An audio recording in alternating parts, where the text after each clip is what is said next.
1999, December 31st. Usually, on a night like this, you're staying up, counting down the minutes with your family, or with your friends out for a drink, or maybe you're counting at a party. After all, it's a very special night. New Year's Eve. And it's not just a new single year, no, it's something much bigger. Not only is it a new year, not only is it a new decade, and not only is it a new century, it's a new millennium, and you're here for it. But not everyone was so excited. I mean, you don't usually plan for the turn of the next century. No one's expecting to be there, but you were. You are here for the beginning of the next 100 years. That's a surprise to you, and it's probably going to be one real surprise for your computer.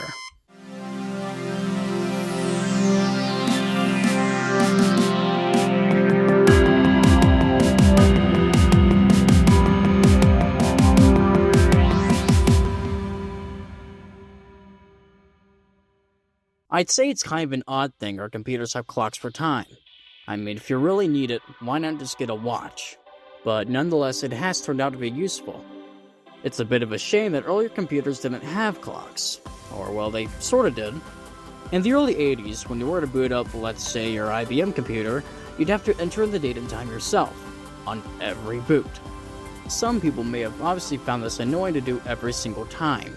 Of course, you could bypass it by hitting enter or running it into an auto-exec file, but if you really needed it, then yeah, how the hell is that convenient?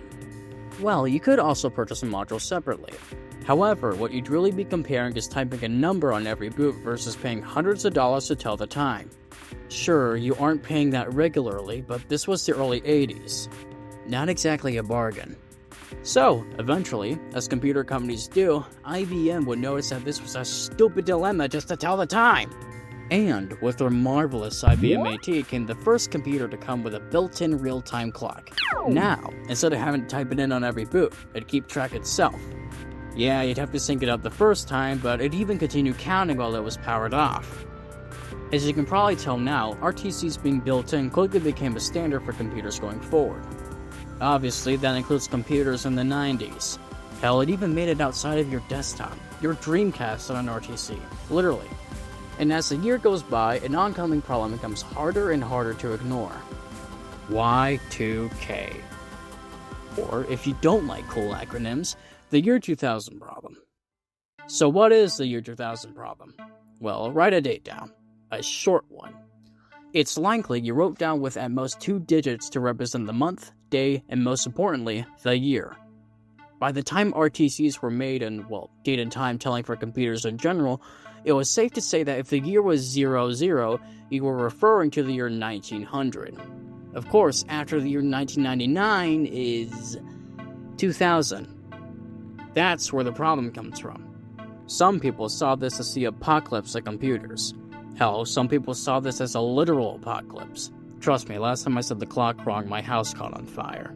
But anyway, is this really an issue? Well, let's go over to my Windows XP computer. Control panel, date and time, change format. Oh, would you look at that? It lets you choose. I see no Y2K problem at all here. But of course, this is Windows XP and that got released in 2001. So here's some real evidence.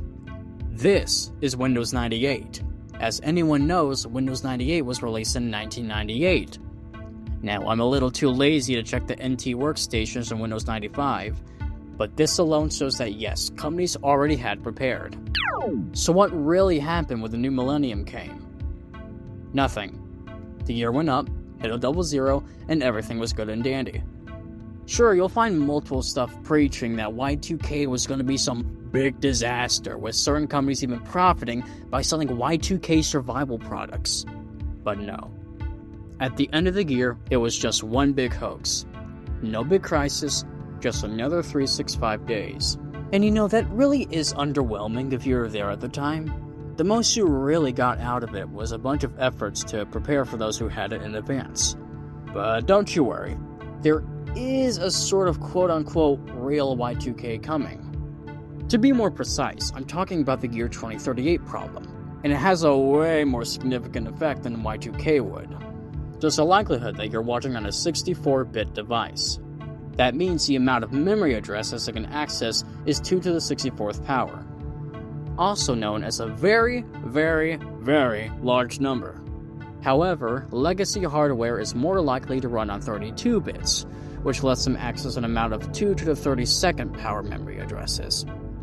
Still a big number in the raw value alone, but in reality, it's about 4 gigabytes of RAM.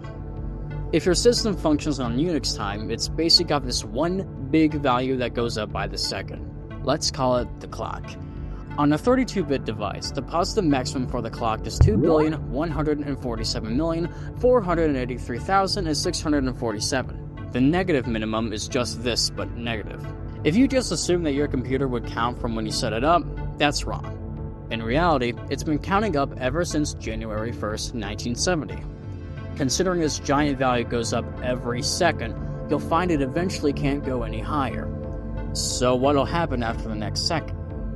Well, it'll overflow and loop over to its negative minimum, which will set the date that amount of seconds before January 1st, 1970. That overflow date would be December 13th, 1901. Hey look, we came full circle. But anyway, chances are you won't actually be affected by this, as, just as said earlier, most devices nowadays run on 64 bits. However, this is an actual problem that's coming for legacy hardware. If it's still counting accurately and isn't replaced, that date's going to jump back. So, for when you hopefully make it to 2099, you shouldn't have any worries. Numbers will go to 3000, your computers will be fine, and the world isn't going to end. If you really want some destruction, do me a favor and check when the sun becomes a red giant. Anyways, this has been X Evolved with X, and I will see you next time.